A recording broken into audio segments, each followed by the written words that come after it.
Welcome everybody to our second July WEAll Talk. It's really nice to have you all in here. I'm really excited about the conversation that we're going to go through today, thanks to Christian's time and presentation on ethical world trade as an alternative to this is my English, to free trade and protectionism. I'm Ana Gomez. I'm the network lead for WEAll, and we're celebrating WEAll Talks every month. WEAll members are always offering their time and their knowledge and their willingness to create deeper discussions in specific topics, and we're super grateful for that. And just for those who are participating in these talks for the first time, I just want you to know that this is not a webinar. This is a space for us to discuss, we're going to take advantage of having Christian here, but we are going to share knowledge, experiences, questions, and so I hope that we can share lots during this hour that is the length of the WEAll Talk. While Christian is going to be talking, I'm going to be paying attention to the chat just in case you want to throw any questions or any comments in there. Everything is going to be saved to be shared at the end with everybody on the WEAll Citizens platform and on Slack. And then once the conversation is open mics for everybody, please raise your hands. I'm going to try to keep track of everybody who wants to add or question or share any thoughts. So again, welcome. Thank you so much, Christian, and over to you. Thank you so much, Anna. Thank you, WEAll, for offering this space, for sharing some thoughts and ideas.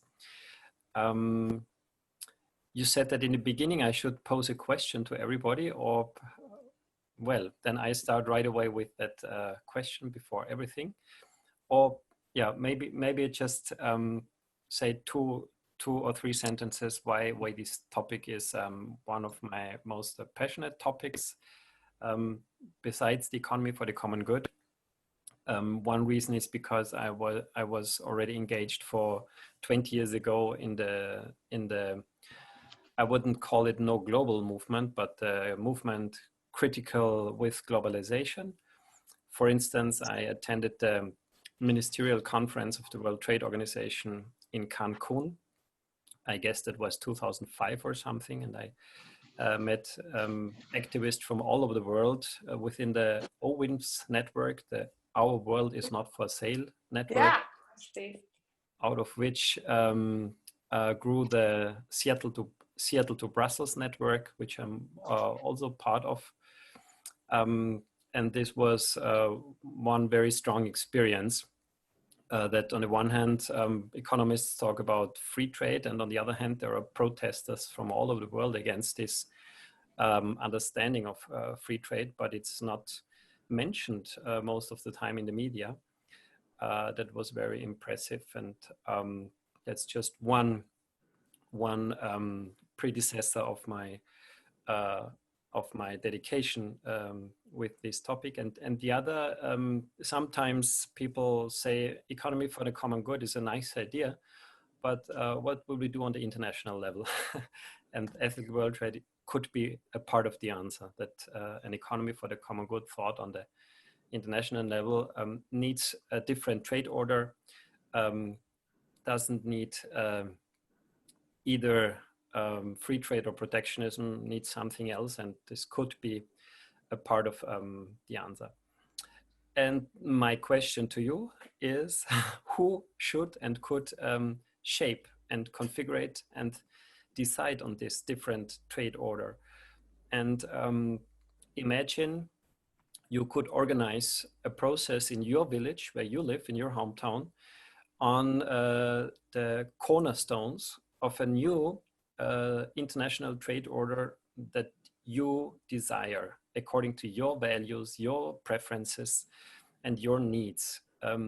My question is, how would you organize such a process in your hometown, in your village? I was asked by Anna to start with a question, and this is actually my most burning question to you. So whoever wants to answer, just open your mic, or if you're having issues, just let me know, raise your hand, and I will make sure that you are unmuted. But feel free to give it some thought. And Miguel, there you go. Well, sometimes a good answer is a good question. Oh, Miguel, your connection. Christian, the concept of the concept of make visible the invisible hand of the market. Mhm. I think that I read that from you some years ago. So this is also possible for international market. So the question is information, and today the technology allow everything. Yes. So I think in information some is way, one part of the answer, of course. Maybe on the macro level, in the meaning of alternatives, give the information that there are alternatives to these extremes, which we discuss exclusively, free trade and protectionism. There are many more alternatives how to shape the global trade regime, and this is information. And then, of course, in order to make the hand of the market or the state invisible or visible, make work properly and better, we have to make it visible, define it, what it is exactly, and then shape it according to the objectives that we pursue. But this has to be a transparent, a conscious, and a democratic process. Actually, that's the core of what I will propose in the next minutes. So I agree with your point. Stuart, go ahead. Oh, hold on. Sorry. Yeah, thanks, Christian. The term you often hear in the context of reforming world trade is level the playing field. But the problem is there isn't so much a playing field, but a vertical unclimbable cliff that many countries face. And so unless one actually tackles the fundamental disparities in income, wealth, etc., it's very difficult to see how you can get a world trade system that starts to have equity in it. But I'd be interested if you pick up on that point, Christian. Well, can I answer straightforward? Because I think that's one great example of the rhetoric on the whole issue, which is extremely manipulative, because the playing field is level, is even, just on some aspects, like competition under certain circumstances, where the more powerful, the bigger, the more industrialized, and the companies with a higher degree of technology have advantages. But on many other aspects, this playing field is as uneven and as unlevel as it can be. Yeah. From human rights to taxes, from climate protection to biodiversity, from protecting local communities to cultural diversity. And the manipulation consists in defining or advocating levelness only where you are strong and where others are weak. So actually the metaphor of a level playing field turns out to be a straitjacket in the reality for those who are weak on these aspects. And I guess both terms come from Thomas Friedman, the New York Times journalist. At least he coined the term straitjacket. And I guess he was talking a lot about the level playing field as an objective. Yeah, I will add on this a little bit later.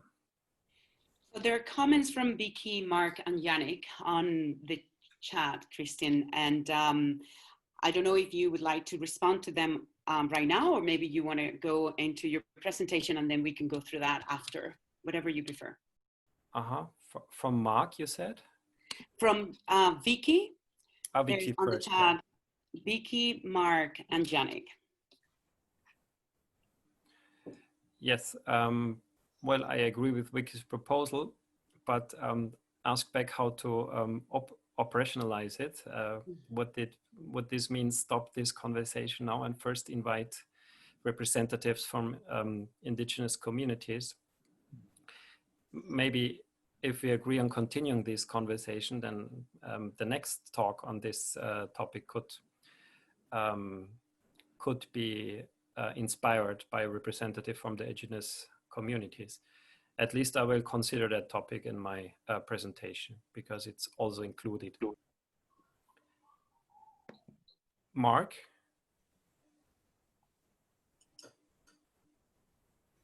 Yes, the education system, and in this case, the economic education system, doesn't really present alternatives or doesn't give us the freedom to choose between alternative trade orders and trade policies. There is actually no alternative.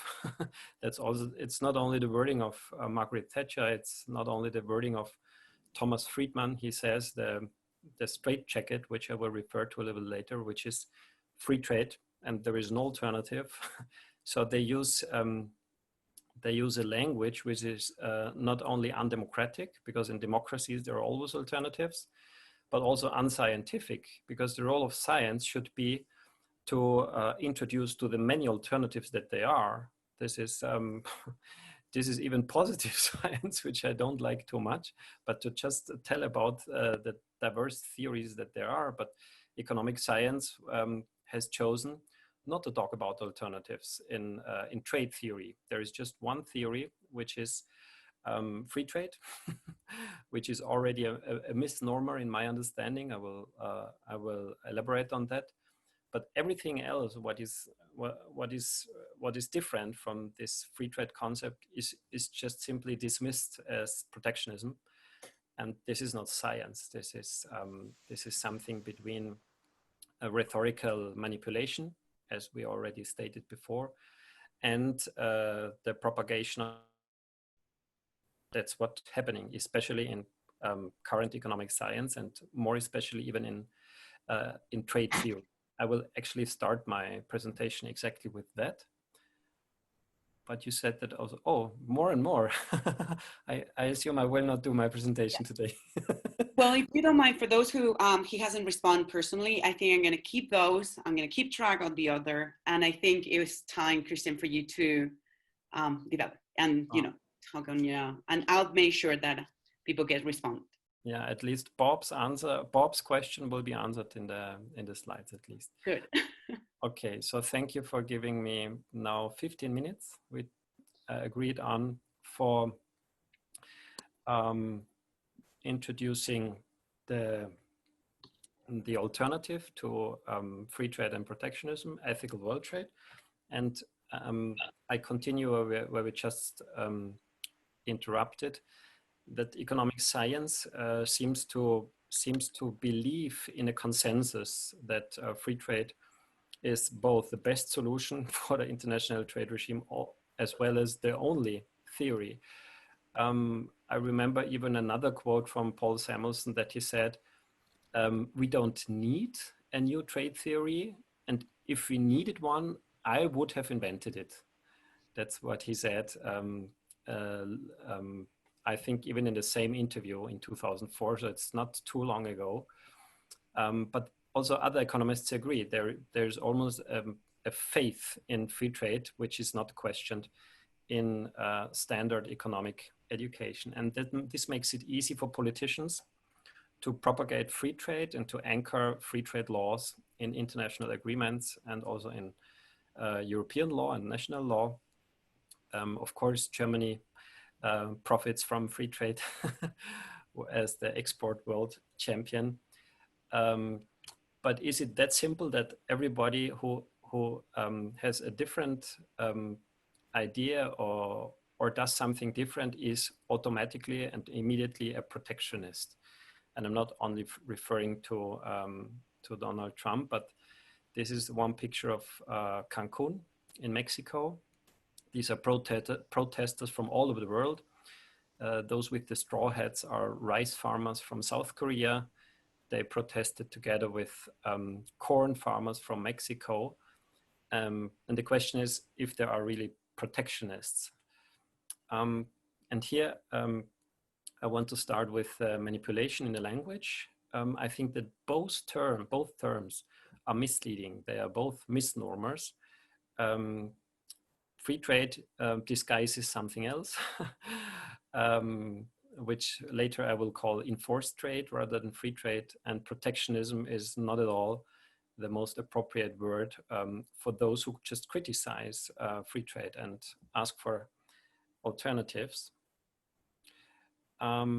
In order to find a definition of what free trade could be, we can look into European law, and actually that article that guides trade law, external trade policy of the European Union. It's Article 206 of the Treaty of the Functioning of the European Union. And you see the underlined part of the article. The goal is the progressive abolition of restrictions of international trade and on foreign direct investment, and the lowering of customs and other so-called non-tariff barriers. This is the goal, and this is really amazing because the treatment with the application of a different instrument, no matter of building or debuilding an instrument, turns into a goal, no matter how the impact is on human rights, on labor rights, on social cohesion, on climate stability, on biodiversity, on cultural diversity. Nothing of these goals, in my understanding, is in the article. So just eliminating barriers to trade becomes the goal, the overarching goal of trade policy. And this is the definition of free trade. So you're free of any responsibility how the elimination of trade barriers has effects on everything that is really a value, from human rights to climate stability to just distribution or to gender equality, just to name a few.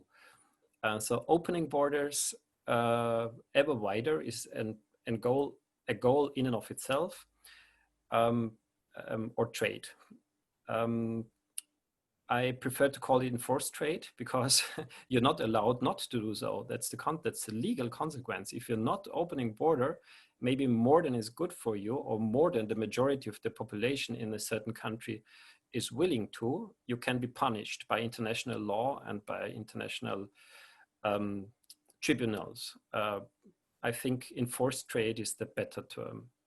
If you take any of these free trade agreements and ask, can you sue the violation of human rights or the extinction of a species? The answer will always be no. You cannot sue anybody for these damages. But can you sue a government which is not enforcing trade? Yes, you can. And that's why I re-term it enforced trade, because you can enforce it by international law. Protectionism, on the other hand, and there's just these two, means logically the opposite, like building up trade barriers, closing borders progressively, and considering trade as a bad thing. And why do I give this definition? Because of the term ism. If you turn protection, which is something relaxed and legitimate, into protectionism, I'm a linguist. This means that the protection becomes a goal in and of itself.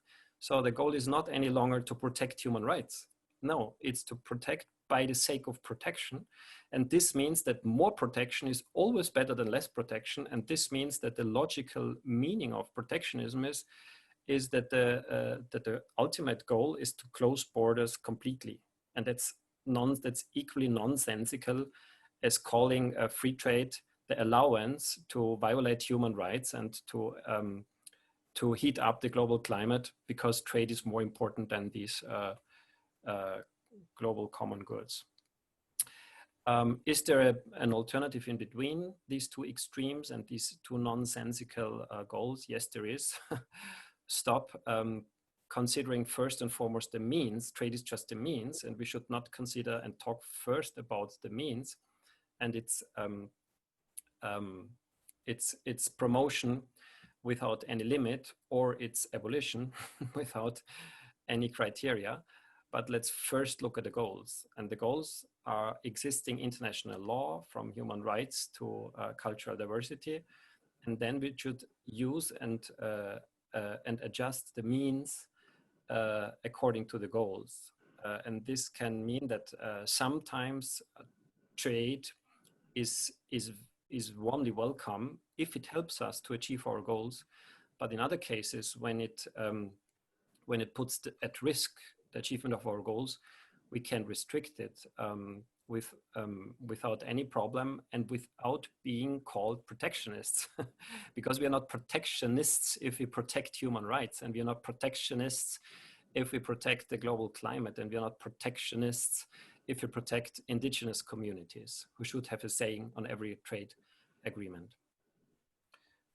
Well, and back to the rhetoric level, scientists, economists, instead of offering these alternatives, they just say there is black and white, day and night, capitalism, and if you're against capitalism, you're automatically a socialist, and there is nothing in between.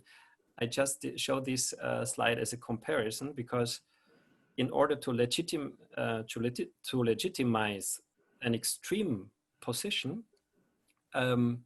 you have to blame every criticism on that extreme position as the opposite extreme. That works with everybody who criticizes capitalism is automatically a socialist and not an economist for the common good, for instance.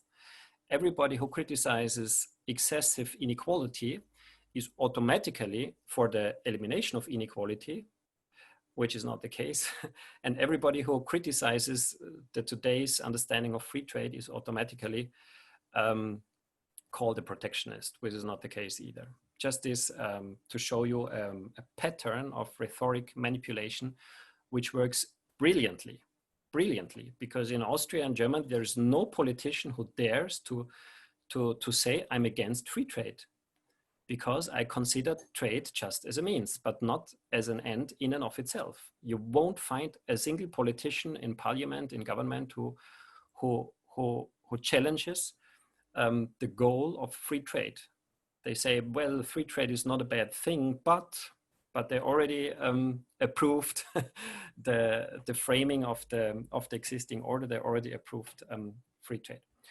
Okay, so let's use the second half to propose the alternative to both nonsensical extremes. 6 cornerstones of an ethical world trade regime. First, let's go back to the multilateral level.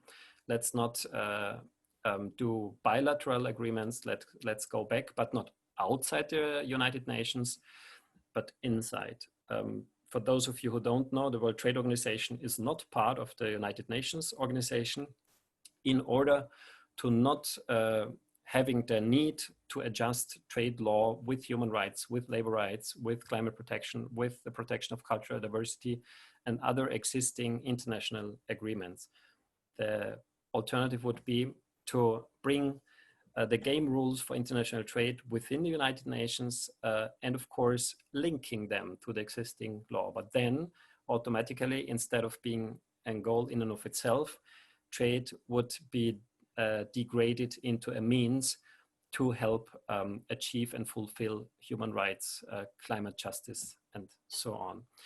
And then, of course, it would be logical, consequent, and legitimate that those countries who are more consequent and more ambitious in fulfilling with the existing international law, human rights covenants, labor rights conventions, climate protection agreements, they can protect themselves against those other countries who don't. And this would be a new level playing field, Stuart, instead of making the level playing field for all who just eliminate trade barriers. This would be a level playing field between those who respect and comply with international treaties, and unlevel playing field against those nations who do not comply.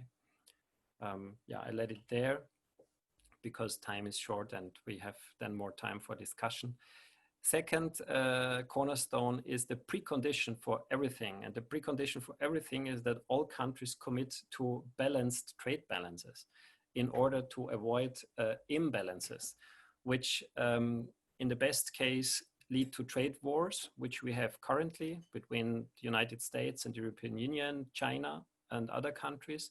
And in the worst case, it leads to political and geopolitical wars in history. And this is why John Maynard Keynes already proposed in 1944 to establish a mechanism which provides that both surplus countries and deficit countries come back to balance with their trade balances.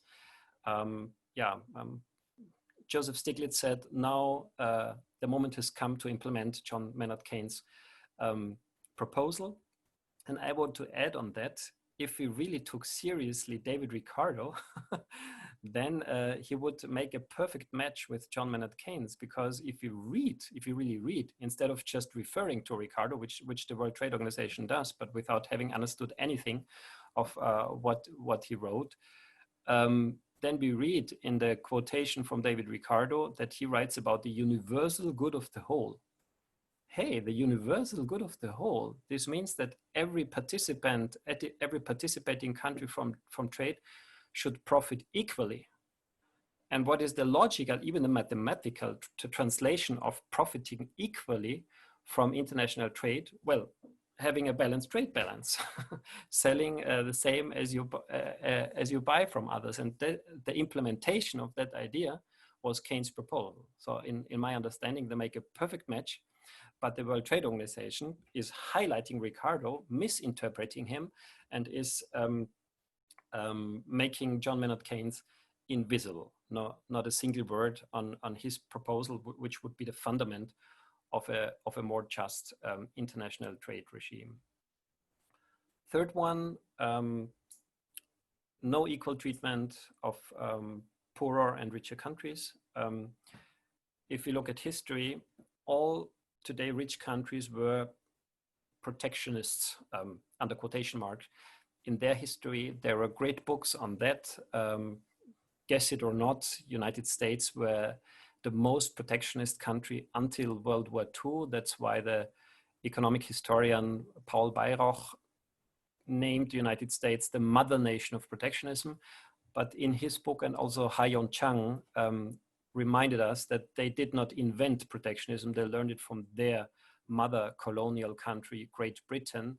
So I would therefore give the honoring name of grandmother nation of protectionism to Great Britain. And more importantly, give all today countries that are as poor as Great Britain was in the 17th, 18th century, and the United States in the 19th century, give them the same right to protect themselves, which is not protectionism, which is protect the weak, the poor, the young, the non-competitive.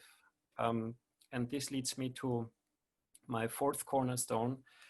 Thomas Friedman, we already referred to him. He proposed to apply a golden straitjacket to poor countries, which means that they cannot choose how open they want to be and how much they want to trade.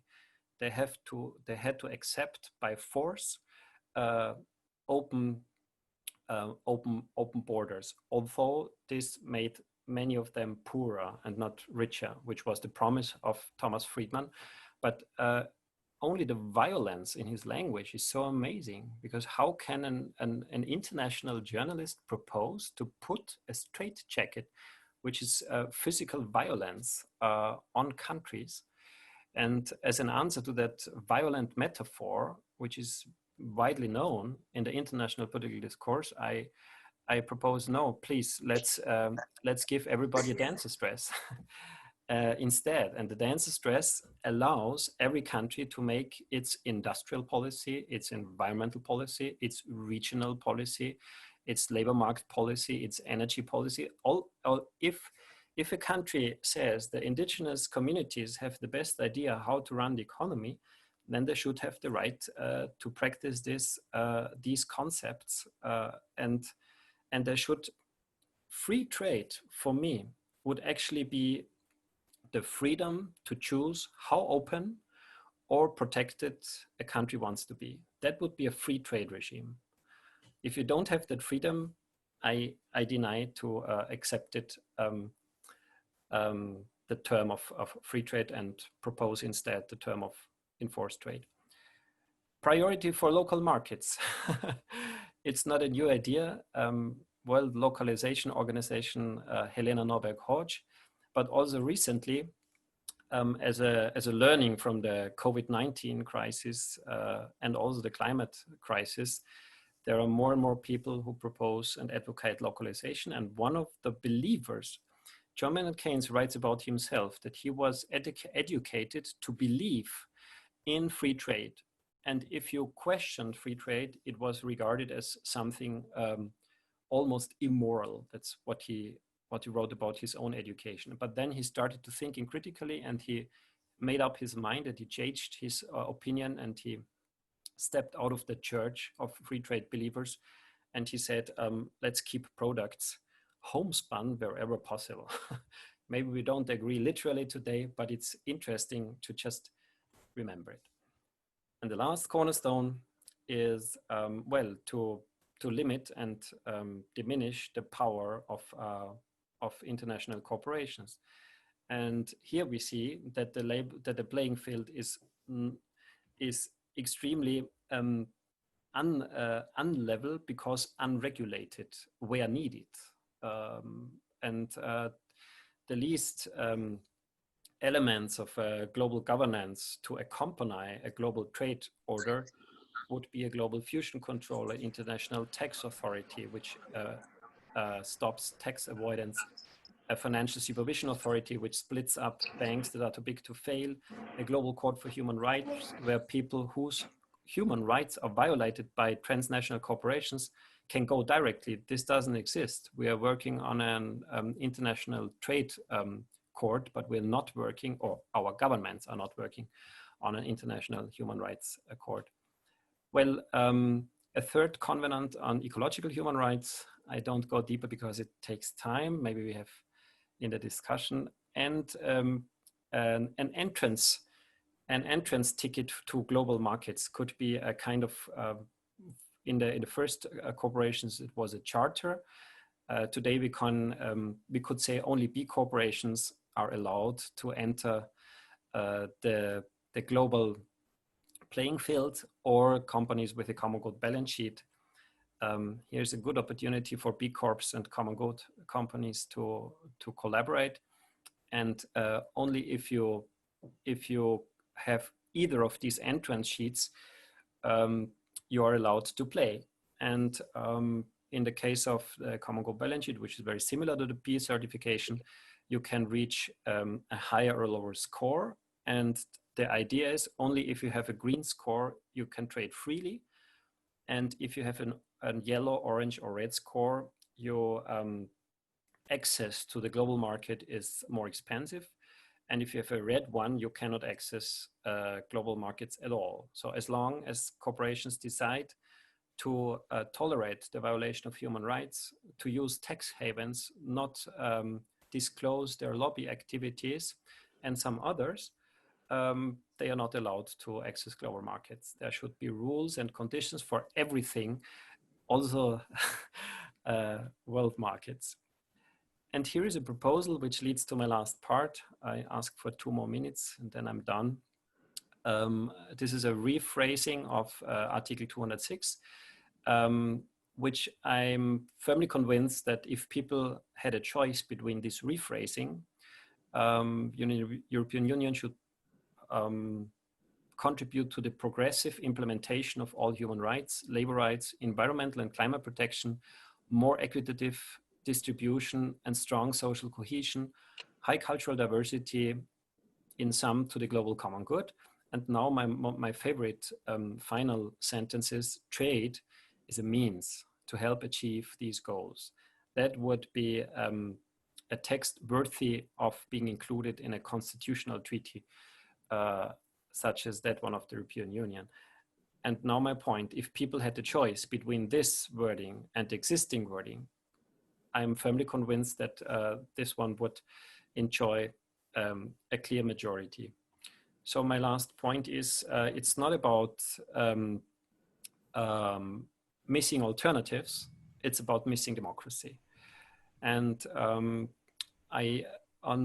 building on Colin Crouch and his analysis of post-democracy, I tried to answer the question, well, how could a real democracy, as also the indignados in Spain call it, how could it really look like? And the answer is complex, and I don't go deeper.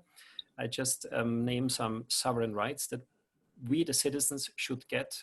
Sovereign by chance means to stand above all. So if you take the principle of sovereignty literally, the people, the citizens, would be the highest instance in democracy, and this means they could rewrite the constitution, they could dismiss the government, and they could, of course, both mandate an international treaty and also have the last saying on the outcome of negotiations for an international treaty. These are minimum standards for the future democracy, and my answer to my question in the beginning is that we organize local assemblies, similar to Ireland, similar to citizen parliaments, but of course they should be one day formally binding, and they could deal with let's say 10 most relevant cornerstones and vote on alternative solutions. So on every cornerstone they could have 2 to 5 alternatives. And I made a first experiment on Vienna University for Economics and Business, where I was teaching for 10 years. And I thought that if I offer these 3 alternatives, that of course free trade would still be the winner, because it's a very conventional university. And the method of voting that we use in the Economy for the Common Good, and which was developed by 2 mathematicians of University of Graz, it's called systemic consensus, and you have to propose at least 2 alternatives and measure then the resistance against all alternatives. So you don't measure affirmation, which gives a lot of power to Donald Trump, Mr. Bolsonaro and Berlusconi, but they have no chance at all if we measure resistance against the proposals, and if that proposal that provokes the least resistance will be the winner. I don't explain it now more in depth because I want to close. I show you the result of the resistance voting. Protectionism has a higher resistance than free trade. That's what I had expected. But I have never dreamt of the result that ethical trade did not meet any resistance after a conversation of 2 hours with classical, traditional, standard economics students at the Vienna Business and Economics University. That was so astonishing. I would be very optimistic of the outcome of a real life democratic process that allows the people in every village, in every town to decide on the 10 cornerstones of our global trade order. It would for sure neither be free trade nor protectionism. It would be something better. Thank you very much for your attention. Thank you so much, Christian. Thank you so much for everything that you have shared. I hope that you can see everybody clapping, and you can't hear, but I hope you can see it. I just want to, so while you were sharing all this, I want to bring a few comments for you because you haven't had the opportunity to read it. But Vicky shared food security requires both some level of redundancy as well as protection in order for local production to thrive. Michael Hallam, double think as a fine art, some interest in parallels with the economic growth debate. And Bob has a couple of questions. Is there a way to reconfigure trade as a means of, maybe Bob, do you want to, I mean, I don't want to do all the talking. Actually, now is for everybody to express themselves and share and be asking Christian, direct questions. So Bob, I'm going to start with you if you're okay with that. I was just building on the idea of trade as a means and piggybacking on the definition of what that means might be. it might be a means to attain the SDGs, the Sustainable Development Goals. And since all countries on the planet have signed up for those things, maybe if we articulate what those means might look like, a means to what, using SDG language, it would help build the wave of interest and demand for a trade system that has the attributes that you just described. Mm-hmm. Yes, I would agree, and I think it's a great example to show the difference between soft international law and hard international law. Hard international law is not binding international law, because human rights law, labor law, the climate agreement, these are all bindings, but they are still soft because they're not enforceable. Trade law is enforceable. There are international tribunals, and you can sue both countries. Countries can be sued both by other countries, and if we look at the investor-to-state dispute settlement mechanisms, they can also be challenged by corporations. And this is enforceable international law, and that's why it's hard international law. The SDGs are not enforceable, so they are soft. And they actually just repeat what human rights covenants, labor conventions, climate agreement, it already exists, but it's not enforceable. And that's where we feel so powerless and so impotent, and we have to kind of repeat that we actually want to achieve these goals. But again, different from trade law, we do not commit to be sued if we do not comply with them. No government can be sued if it doesn't comply with the SDGs, but every government which signs a free trade treaty can be sued and can be punished severely and hardly if it does not comply with free trade agreement, and can be sued not only by other governments, but progressively by corporations directly. You all have heard about these direct investor-to-state lawsuits, which are already more than 1,000 since they began in the late 1980s or early 1990s. And I think this is also the problem with the SDGs. I totally agree. They kind of already exist, but they are not enforceable in international law. Now they are again not enforceable, but that actually would be the whole exercise to turn the goals into the enforceable elements of international law, and to degrade the means into non-enforceables, because they're just means. Actually, I'll stop, but I just, I was looking for a way to make them enforceable through the WTO.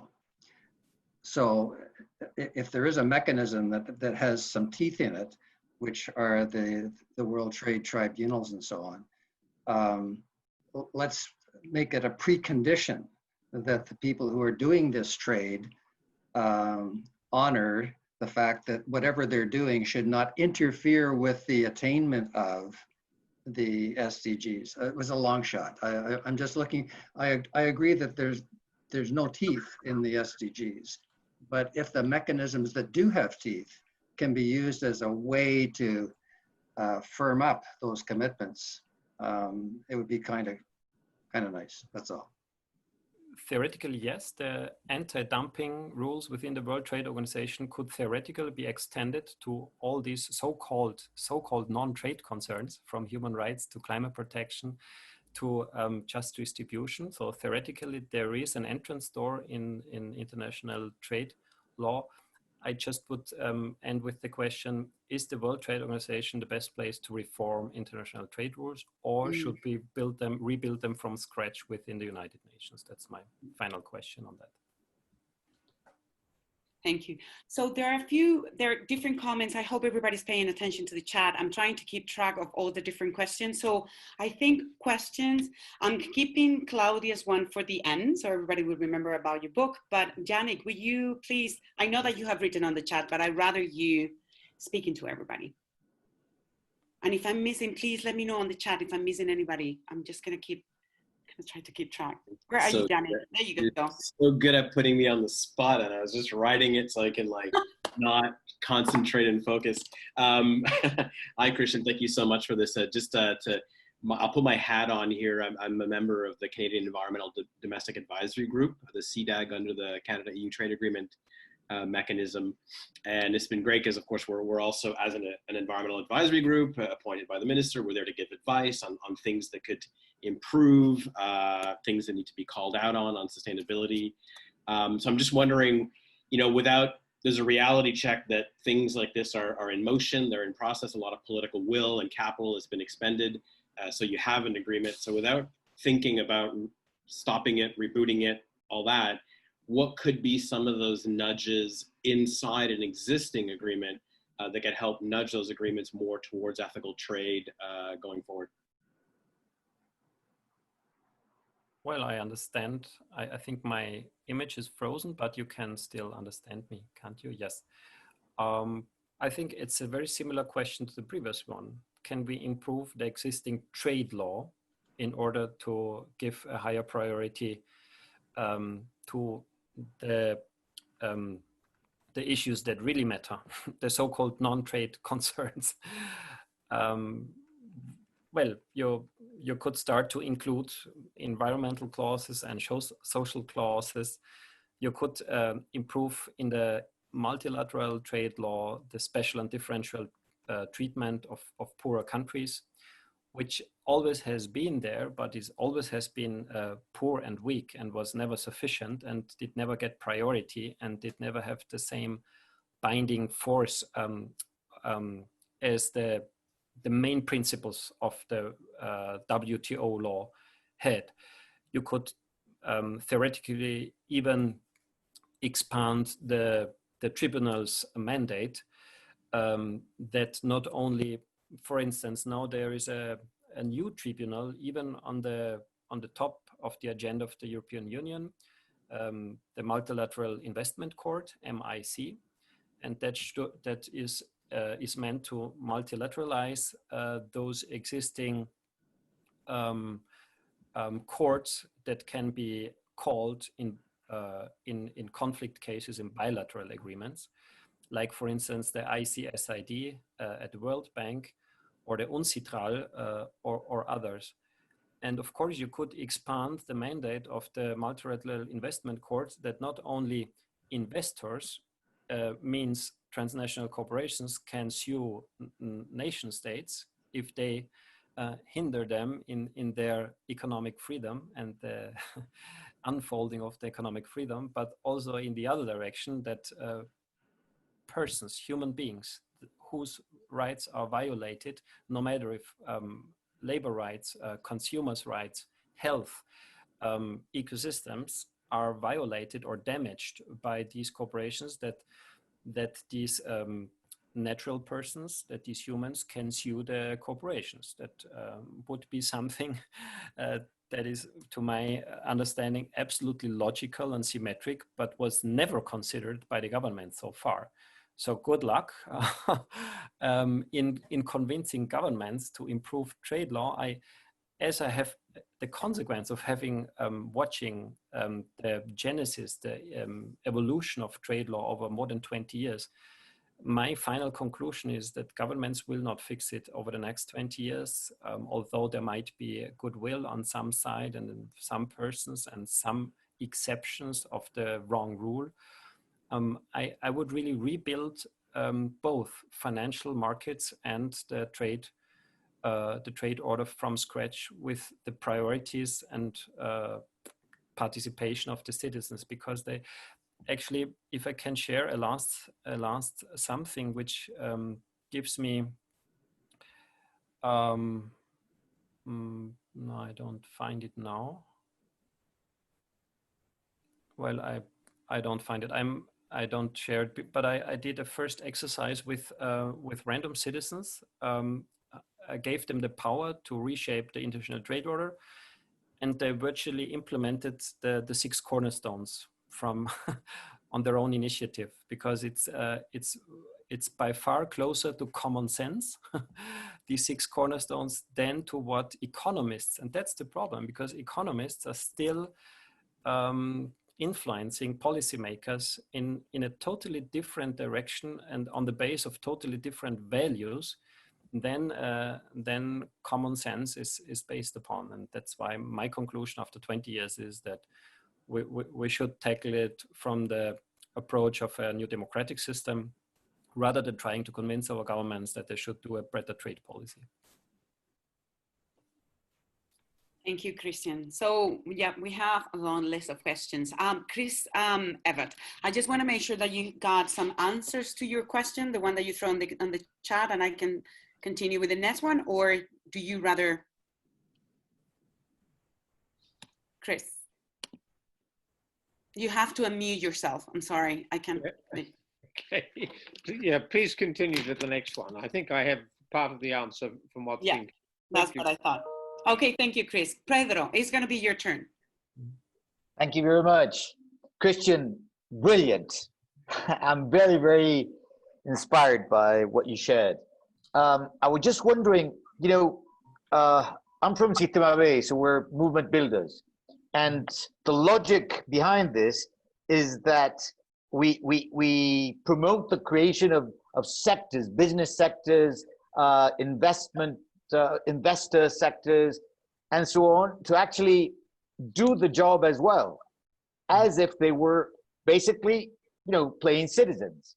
So I was just wondering if the idea of creating the opportunity for international business that actually is driven by a new DNA, an impact-driven DNA, could not get together and collectively be part of the kind of system change that you're proposing. That's an idea. It's not only an idea, we're actually starting to connect gradually in Latin America with those who are basically driven by the SDGs, I would say, but that they want to continue to do trade with the triple impact value creation logic, and also help each other to install the, I would say, the impact globalization phase as a logic. Yeah, thanks, Pedro. Part of, yes, but only if they also demand the reform of the other part, which is the systemic level.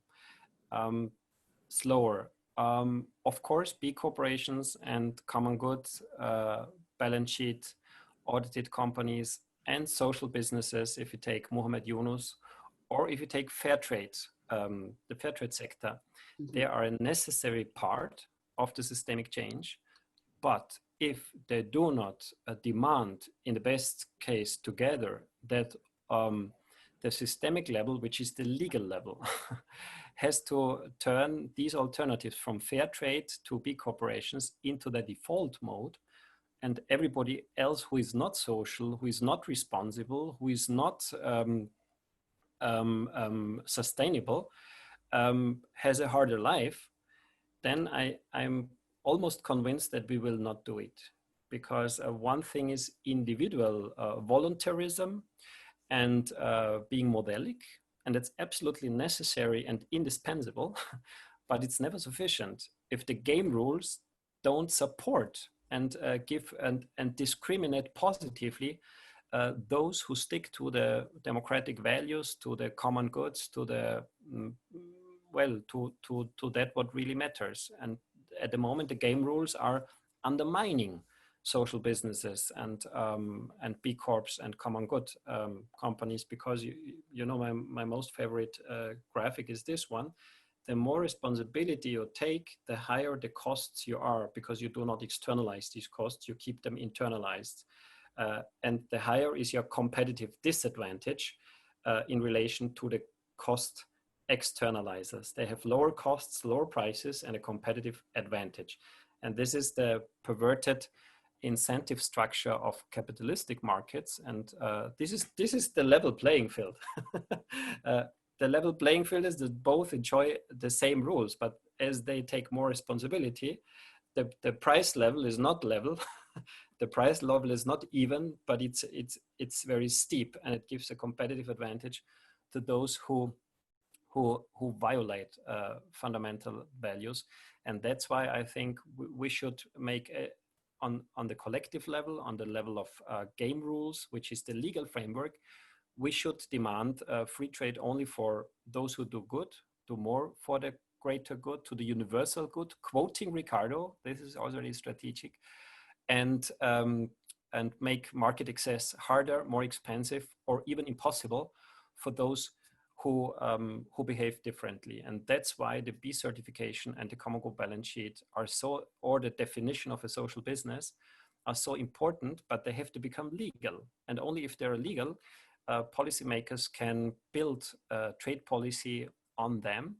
And actually that's in my analysis, the condition for system change, that we do not only live alternatives and our models, role models for the future, but we also pose our joint demands on the rules, on the legal rules of the system.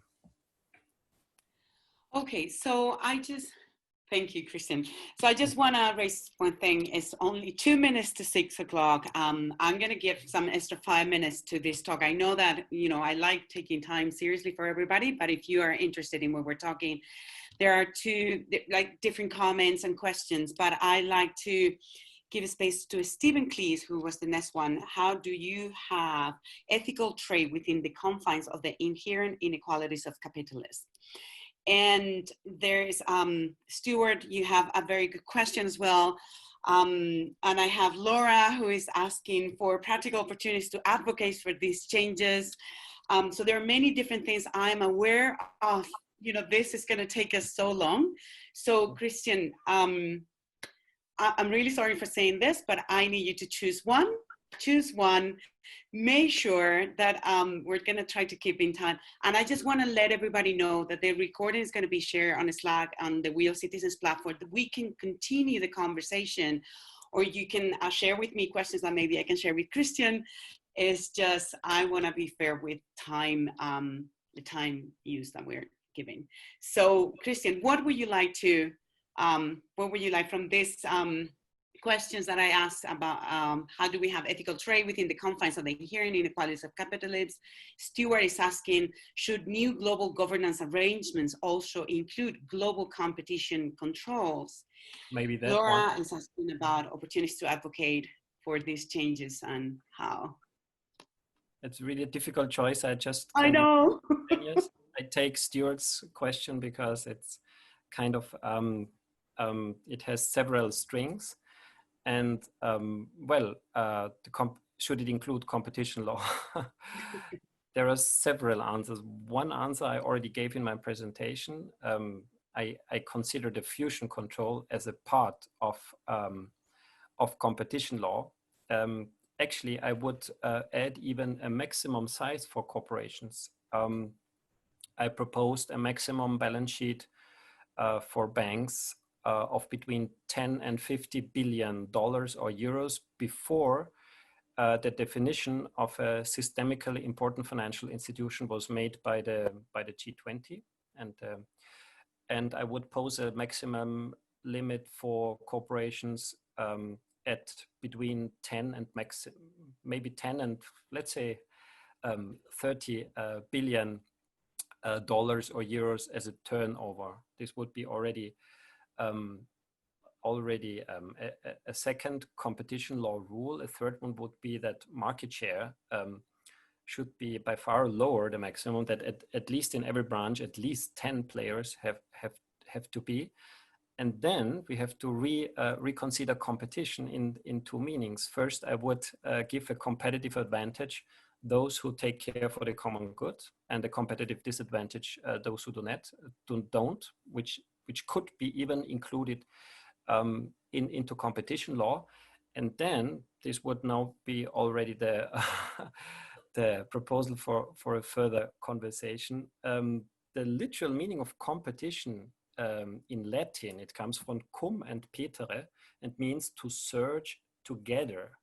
Whereas what we understand today by competition is to search against each other a single company's maximum profit, which is in correct English, it would actually have to be called counterpetition. In incorrect Latin, it would have to be called contra petere.